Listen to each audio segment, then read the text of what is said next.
Bismillah, Assalamualaikum warahmatullahi wabarakatuh. Selamat pagi, salam sejahtera untuk kita semuanya. Saudara-saudara, bagaimana kabar hari ini? Semoga saudara sehat-sehat, dalam kondisi baik, sehingga bisa mengikuti perkuliahan sosiologi agama dengan enak. Karena dengan kesehatan saudara, atau bermodal kesehatan, maka saudara akan lebih mudah memahami bagaimana tentang sosiologi agama. Masih ingat pertemuan kemarin? Kita bercerita tentang apa itu sosiologi agama. Sosiologi agama, kita kupas pada waktu itu secara sempurna tentang sosiologi agama.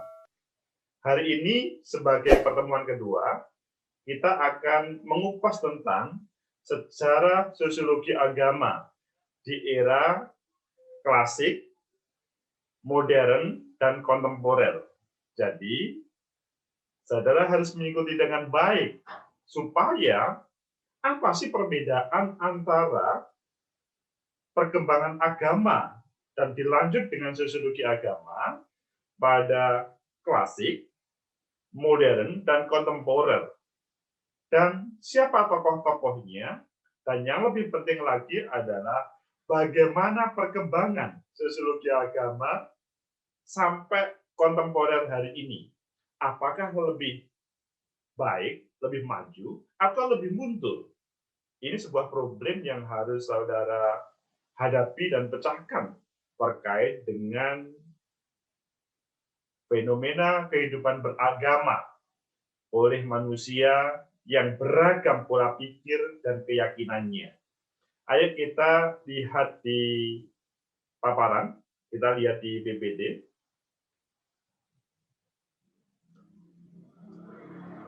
Inilah PPT kita tentang sejarah sosiologi agama di era klasik, modern, dan kontemporer. Merupakan perkuliahan yang kedua, sehingga menjadi modal meskipun nanti khusus yang mengikuti perkuliahan, masyarakat umum bisa kok mengikuti perkuliahan ini untuk penambahan atau menambah pengetahuan sehingga terbuka cakrawala pandangnya, sehingga melihat kehidupan beragama dari perspektif sosiologi agama itu selanjutnya bisa terbuka. Lebih khusus pada teman-teman yang mengikuti perkuliahan ini, nanti di akhir ada tugas. Masyarakat umum juga boleh mengikuti, tapi yang mengikuti perkuliahan ini nanti ada tugas dihubungkan dengan pertemuan kemarin. Pertemuan pertama kemarin, saudara dimohon untuk membuat judul tentang paper.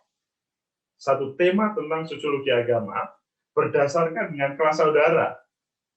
Ada yang berbasis desa, ada yang berbasis macam-macam.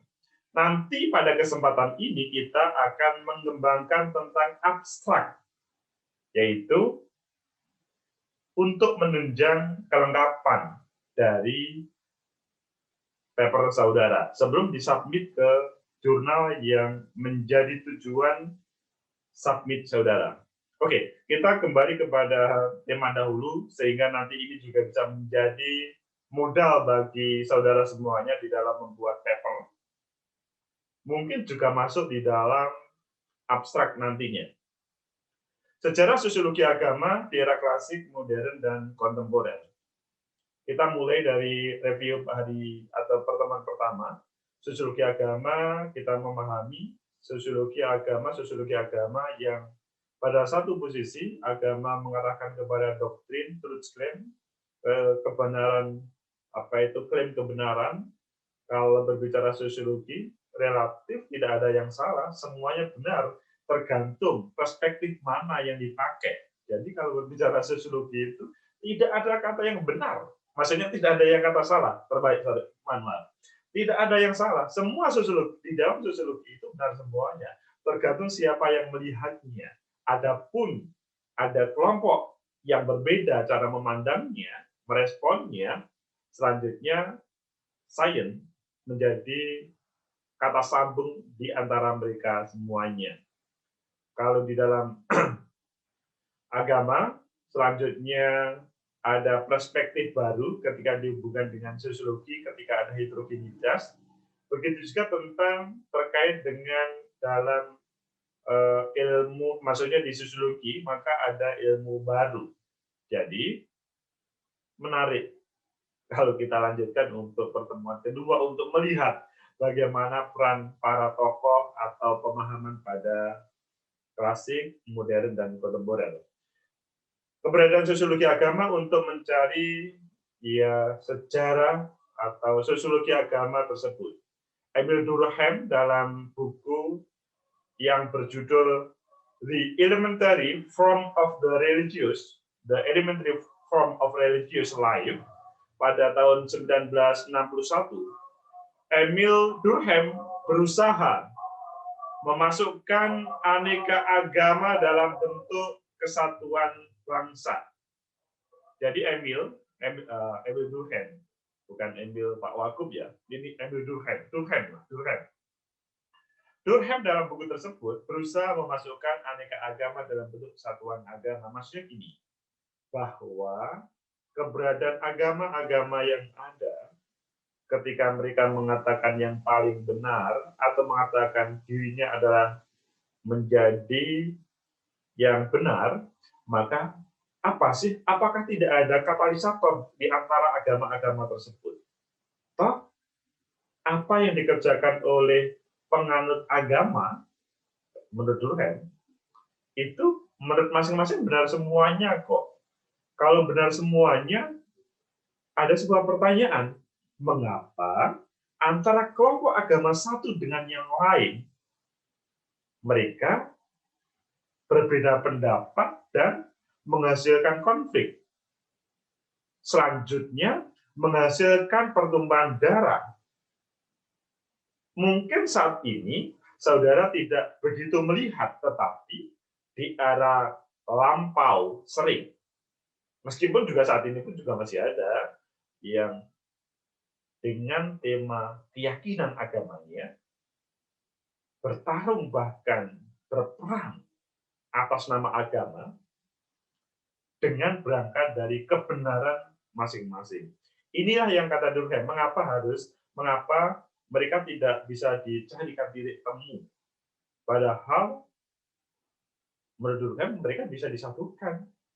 Karena pada intinya berangkat dari kebenaran. Pencarian kebenaran. Saudara, saya pada kesempatan ini tidak berusaha mengajak kepada saudara terhadap satu agama. Tetapi kita di kelas ini ada yang beragama Islam, Kristen, Katolik, Protestan, Hindu, Buddha, yang semuanya yakin terhadap agamanya benar semuanya. Tidak ada yang tidak yakin. Dan pada kesempatan ini saya tidak mengajak saudara untuk menjadi penganut satu agama, tetapi keyakinan-keyakinan yang berbeda tersebut, kata Durkheim, masa sih tidak bisa dipertemukan, begitu loh. Begitu juga kelas ini, masa sih saudara tidak bisa dipertemukan. Tidak harus mengubah keyakinan saudara. Durkheim juga mengatakan bahwa agama hanya bisa dipahami dengan melihat peran sosial yang dimainkan di bawah kesatuan ritual dan kepercayaan. Jadi, Durkheim dahulu itu melihat agama itu dilihat dari perilaku dari penganutnya. Dengan mendasarkan ritual dan kepercayaannya. Tidak cukup hanya apa yang menjadi keyakinannya. Melihat dari sini maka bisalah antara orang-orang dalam satu negara, para orang begitu, atau dalam satu kelompok yang berbeda agama itu, bisa ada katalisator sebab dipahami bahwa mereka itu, peran mereka hadir, itu maksudnya mereka itu eksis, karena peran mereka dalam kehidupan masyarakat mendasarkan pada ritual dan kepercayaannya. Weber dalam The Sociology of Religious, dia mengatakan, menghadapi keanekaragaman religius, definisi agama seharusnya dilibatkan dengan sedikit pemaksaan. Tetapi, Maksudnya, sebab esensi agama tidak menjadi fokus perhatian, tapi hanya diletakkan sebagai perantara, kondisi yang dampak. Jadi, kata Weber dipahami masyarakat itu memang sangat beragam terkait dengan keyakinannya, praktek agamanya juga beragam, maka lebih baik terkait dengan sosiologi agama itu agak dipaksakan. Bukan agamanya yang dipaksakan kepada orang lain, tetapi sosiologi agama itu dipaksakan untuk bisa mengkomunikasi, mensinergikan, bukan menyatukan tentang agama, tetapi bisa saling berkomunikasi dengan mendasarkan pada perilaku yang perilaku berasal dari keyakinan kebenaran masing-masing. Weber merupakan analisa dampak sosial yang, atau sosiologi Weber itu merupakan analisa dampak sosial yang ditimbulkan agama terhadap perkembangan ekonomi dan politik. Jadi memang pada waktu Weber itu ekonomi politik sangat berpengaruh dalam mempengaruhi tentang sosiologi agama. Dalam sosiologi, hakikat fenomena religius sebagai tema dampak sosial bukan tema makna agama lain tindakan manusia. Jadi keberadaan kehidupan keagamaan itu ya dampak kehidupan sosial. Bukan agama yang berpengaruh, tapi kehidupannya itu di zaman Weber. Saudara sekarang boleh bisa mengikuti itu atau sebaliknya ketika ada sebuah kecocokan. Sekarang pertama kita akan mengupas tentang sosiologi agama di era klasik. Era klasik masa kebangkitan sosiologi yaitu zaman pencerahan. Maksudnya ketika sosiologi agama itu awal hadir dan mencerahkan untuk semuanya. Sosiologi dilahirkan dari fenomena sosial dan kekuatan intelektual di awal revolusi Prancis Putih. Maksudnya revolusi Prancis politik itu memang suasana politik itu berpengaruh ketika itu, revolusi industri dan bangkitnya kapitalisme serta berbagai dampaknya. Kapitalisme muncul, sosiologi selanjutnya tampil. Ditemukannya mesin uap, beralih mata pencaharian dari bertani ke industri, yang disorot di sisi negatif tumbuhnya sistem kapitalisme ganti feudalisme. Maksudnya kapitalisme pengganti feudalisme. Inilah awal dari hadirnya sosiologi. Jadi mesin uap bisa semacam menghipnotis para petani, berubah pekerjaan perilaku mereka semuanya, dari bertani ke dunia industri, dari orang-orang kelompok feudal menjadi kelompok-kelompok kapitalis, yang selanjutnya perkembangan sosiologi sangat pesat karena suasana waktu itu. Dan sosiologi agama termasuk di dalamnya. Jadi, hadir sosiologi agama juga masuk di dalamnya. Karl Marx, tokoh klasik tertarik cari jalan keluar. Maksudnya menurut Marx, para tokoh klasik itu tertarik untuk mencari jalan keluar terkait dengan suasana tadi. Suasana yang perubahan dari pertanian ke industri dan perhatian perubahan dari ya pola pemikiran masing-masing dari kelompok feodal menjadi kelompok kapitalis yang seakan-akan kebutuhan kehidupan sosial itu menjadi asing begitu. Idenya Marx, revolusi dengan prinsip sosialisme. Kapitalisme bisa hancur hanya dengan revolusi sosial. Ini sangatlah yang luar biasa. Jadi, tatanan kapitalisme itu bisa hancur. Pada waktu itu perkembangannya, pada waktu revolusi itu luar biasa.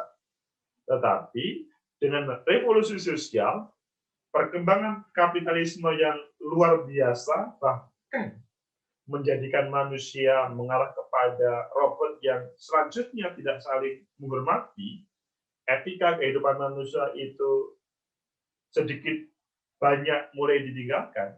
Selanjutnya hanya dengan revolusi sosial, maka prinsip sosialisme hadir dengan menggantikan kapitalisme. Kapitalisme bisa hancur. Itu kata Marx. negara komunis menurut Marx itu adalah hal yang perlu dihadirkan dengan tema sama rasa, sama rata. Banyak yang mengkritik karena menyukai keteraturan, muncullah tokoh kanan dan kiri. Maksudnya banyak yang mengkritik itu kritik tentang sosialisme tersebut yang mengarahkan ke sama rasa, sama rata. Oh, kehidupan itu sudah teratur. Kalau memang dia bekerja akan menghasilkan. Kalau dia tidak bekerja maka dia tidak punya apa-apa. Dan selanjutnya. Itulah suasana ketika Marx menampilkan pemikirannya dan di dalamnya juga termasuk tentang kehidupan agama. Maksudnya sosiologi agama selanjutnya muncul di dalamnya untuk menjadi salah satu alternatif dalam kehidupan yang ditawarkan oleh Marx tadi. Revolusi dengan prinsip sosialisme. Revolusi berefek runtuhnya kekuasaan absolut gereja ortodoks, ini yang menjadi kajian awal sosiologi agama. Jadi, revolusi sosial yang awalnya revolusi industri, jadi revolusi industri, revolusi sosial, ini menjadikan kekuasaan gereja ortodoks itu bisa, yang absolut kekuasaannya waktu itu bisa runtuh. Ini kan karena melihat di Eropa, kita tidak misalkan mengambil contoh tema-tema yang taruhlah di Timur Tengah atau di Asia ataupun yang lainnya. Ini kita ngomong tentang pemikirannya Marx tadi.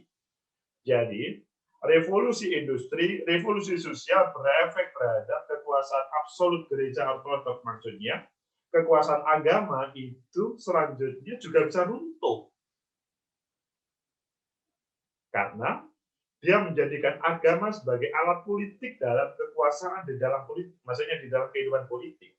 Ini yang menjadikan kajian awal sosiologi agama. Jadi dahulu banyak elit, maksudnya taruhlah raja atau presiden ataupun yang lainnya, menjadikan agama sebagai alat untuk pengelolaan negara. Dengan doktrin agama, selanjutnya semuanya bisa menerimanya, maksudnya mengakui. Karena apa? Truth claim dari agama. Padahal hal itu digunakan sebagai alat kekuasaan, bukan yang sebenarnya. Runtuhnya kekuasaan gereja berdampak struktur kekuasaan masyarakat. Jadi pada waktu itu memang di Eropa, ya teman-teman gereja yang bisa berkuasa terhadap negara. Tapi ketika runtuh, maka kekuasaan masyarakat itu juga berubah.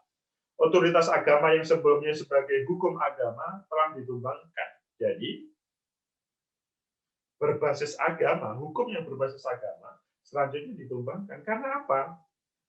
Agama dijadikan sebagai alat untuk pengaturan negara.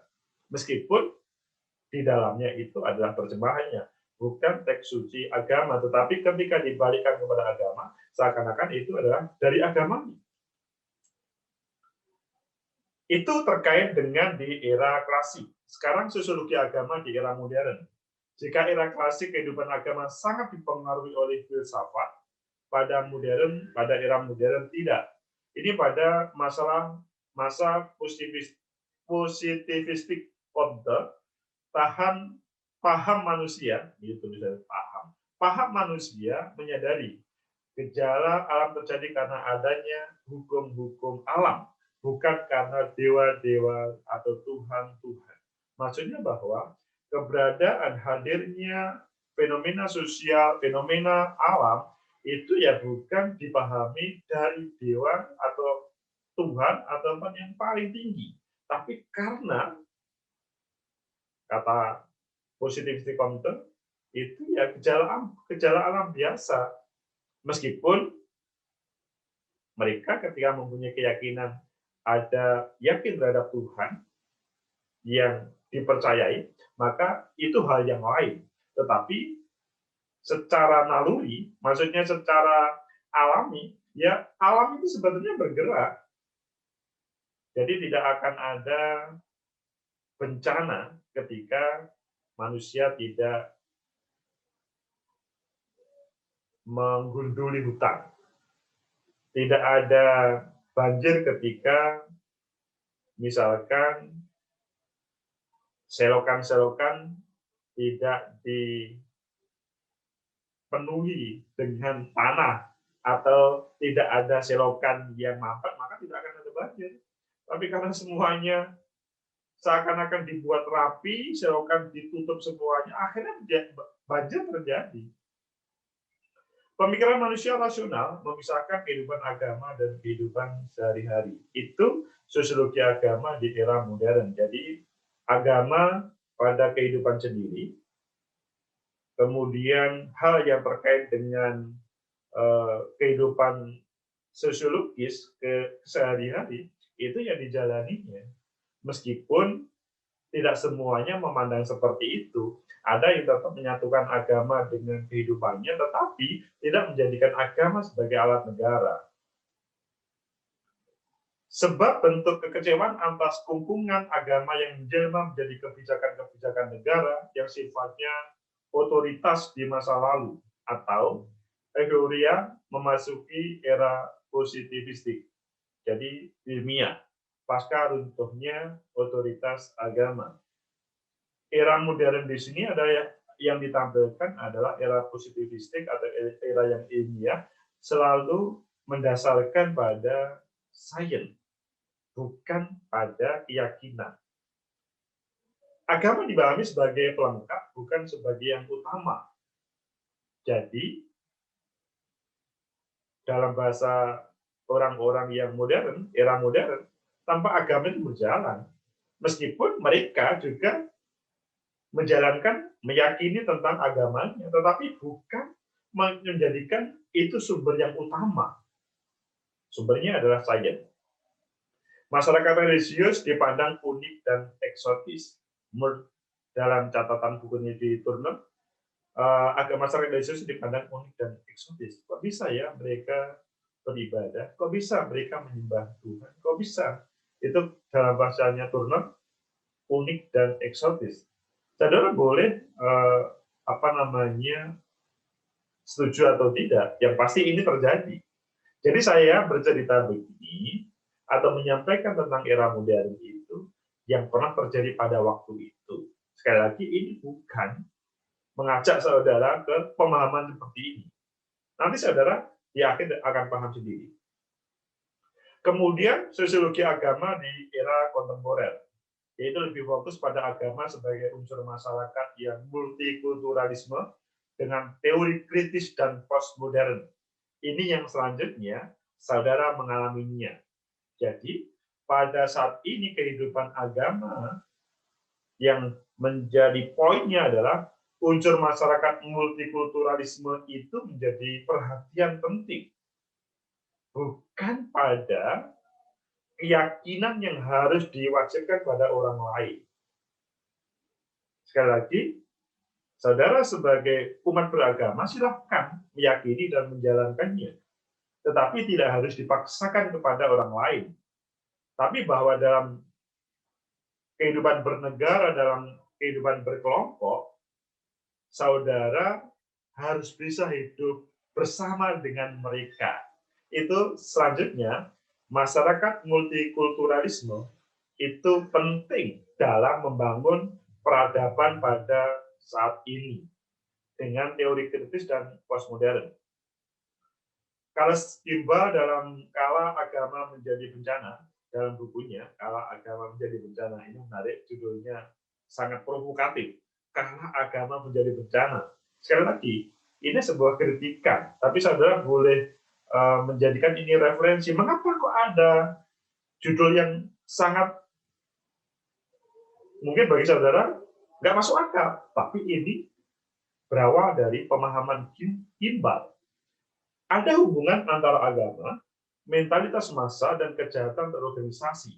Agama berperan terhadap peristiwa-peristiwa besar di dunia. Jadi, kalau agama menjadi bencana itu, dia mencontohkan WTC, World Trade Center, meskipun masih debatable terkait dengan apakah betul itu karena keyakinan terhadap agama atau permainan Amerika. Begitu juga masih terjadi yang namanya saling membunuh atas nama agama, saling menjatuhkan atas nama agama, bahkan dalam berpolitik saling menjegal atas nama keyakinan agama. Kok masih bisa? Padahal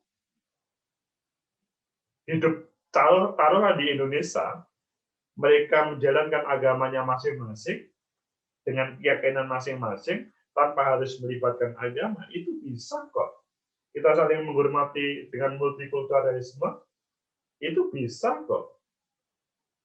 Tapi akhirnya politik itu menjadi alat untuk praktek-praktek yang menyimpang tadi, sehingga kata bahasanya Iqbal, kala agama menjadi bencana. Keterbatasan rasio manusia menafsirkan menjadi latar belakang munculnya aliran-aliran agama. Maksudnya, ini adalah hubungannya dengan manusia itu tidak langsung bisa memahami agama, sehingga kemudian tafsirnya beragam, akhirnya satu kelompok agama saja mungkin perintah dari Tuhan, perintah dari kitab suci itu dipahami yang berbeda. Dan itu sebetulnya bahasa sosiologi agama era kontemporer ini bagaimana bisa menjembatani perbedaan-perbedaan yang ada. Agama rahmatan lil alamin dipahami, agama rahmatan lil alamin itu adalah agama yang bisa untuk semua alam. Inilah yang sebetulnya jawaban dari unsur masyarakat multikulturalisme dari era kontemporer ini. Sindunata mengatakan ada 5 tanda agama telah rusak. Wah, ini juga kritik terhadap kita bersama. Sekali lagi tidak usah melihat siapa dia, tetapi mungkin saudara resapi. Pertama, ketika agama mengajukan klaim kebenaran mutlak.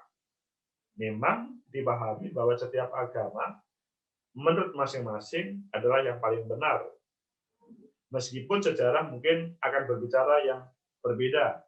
Tetapi bahwa ketika mereka tidak mengganggu terkait dengan kebenaran agama lain, tetapi bagaimana hidup bersama, bagaimana hidup berbangsa dan bernegara menjadi tujuan bersama, itu lebih bisa menjadikan antara satu dengan lain untuk bahu-membahu membangun negara dan bangsa. Kedua, ketika penganut memiliki ketaatan buta terhadap pemimpin agamanya. Jadi, ya apa kata?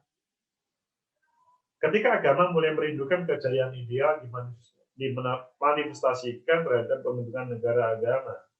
Ini sebuah kritik, ini apapun agamanya, karena masing-masing juga mempunyai taruhlah seperti di India begitu, teman-teman Muslim kita dibabat habis, atau di tempat lain. Jadi di tempat-tempat yang negaranya yang bukan mayoritas, agama yang minoritas, itu menjadi masalah. Nah, ketika menjadi masalah itu mengapa sih itu terjadi? Padahal sebetulnya mereka diberi ruang untuk berekspresi itu bisa memajukan negaranya. Dan bahkan ketika misalkan taruhlah di India, Muslim itu dibabat habis di sana. Toh antara agama penguasa di sana juga berkonflik terkait dengan kepentingan untuk politik itu juga. Jadi sebetulnya dasarnya bukan agama, tapi adalah sebuah kepentingan politik itu tadi. Ketika agama, yang keempat, ketika agama membenarkan berbagai cara asalkan tujuan akhir untuk kepentingan agama. Ini kadang-kadang, bukan sering, kadang-kadang dipakai oleh orang yang mengatasnamakan sebagai tokoh agama korupsi terhadap keuangan negara. Pasti ini dikecam oleh semua agama, karena semua agama mengecam terkait dengan korupsi. Tapi manusianya melakukannya. Ketika agama sudah tahap perang suci dalam rangka membela agamanya, toh Tuhan itu mengajarkan tentang bagaimana kita hidup bersama dengan agama yang lain. Saling menghormati, saling toleransi, dan selanjutnya. Dalam bahasanya Tuhan itu, kalau bisa, ini dijadikan satu agama, tapi memang diciptakan beragam supaya kita bisa saling menghormati. Itulah terkait dengan pada pertemuan kali ini. Jadi pertemuan kali ini kita membicarakan tentang sejarah sosiologi agama di era klasik, modern, dan kontemporer. Saudara bisa memahami tentang ini semuanya. Sekarang berlanjut kepada tugas saudara. Tugas saudara pada pertemuan kedua ini sesudah pada pertemuan kemarin saudara membuat tentang judul. Hari ini sosiologi agama silahkan membuat abstrak maksimal 200 kata. 200 kata itu terdiri pertama tentang latar belakang, kedua tentang tujuan penelitian, ketiga tentang metode penelitian, keempat teori penelitian, kelima hasil penelitian atau asumsi awal dari penelitian, maksimal 200 kata. Jadi nanti dikumpulkan di PC seperti sosiologi politik yang 75 kata, khususnya tentang latar belakang, silahkan ditampilkan di komentar YouTube yang pasti berbeda. Dan nanti setiap mahasiswa mengomentari sesudah komentar sendiri pada latar belakang tadi.